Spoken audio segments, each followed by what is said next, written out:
কিরে সাহেব,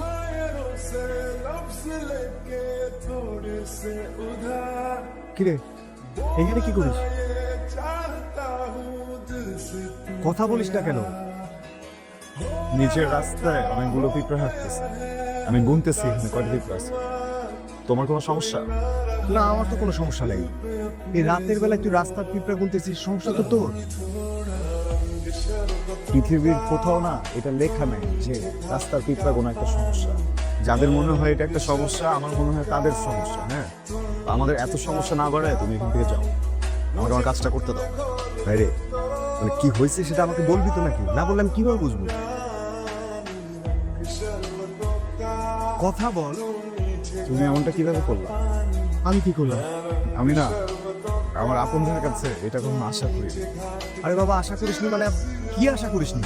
তুমি জানো কয়েকদিন আগে আমার ব্রেকআপ হয়েছে, আমি ভয়ঙ্কর ডিপ্রেশনে ছিলাম, বুঝতে পারতেছিলাম না আমি কি করবো। আমি ভাবছিলাম আমার কোনো জীবনটা শেষ হয়ে যাবে। এমন সময় আমার মনে হলো যে না, আমার তো একটা ফ্যামিলি আছে, একটা বড় ভাই আছে, একটা মা আছে। ওদের কাছে যাব, ওদেরকে বুঝায় বলবো, ওরা আমার একটা হেল্প করতে খুব সাহায্য করে। কিন্তু দেখো, আমার বড় ভাইয়ের হাতে তো ওই সময় নাই। আমার বড় ভাই তো বিয়ে করতে বাজায়, বউ নিয়ে আসে, কাকে বলবো বলো? তুমি যখন ব্যস্ত থাকবো তখন বউকে নিয়ে যাও, এখানে সময় নষ্ট করো না। নিচে তোমার বউ অপেক্ষা করতেছে, তুমি চলে যাও। তুই প্রেম করলি কবে, তোর ব্রেকআপ হইলো কবে? আমি তো কোনো কিছুই জানি না। আমাকে তুই বলছিস কখনো বল? তুমি কখনো জানতে চাইছো? তুমি কখনো জিজ্ঞেস করছো আমি কেমন আছি? তুমি তো কখনো জানতে চাও না।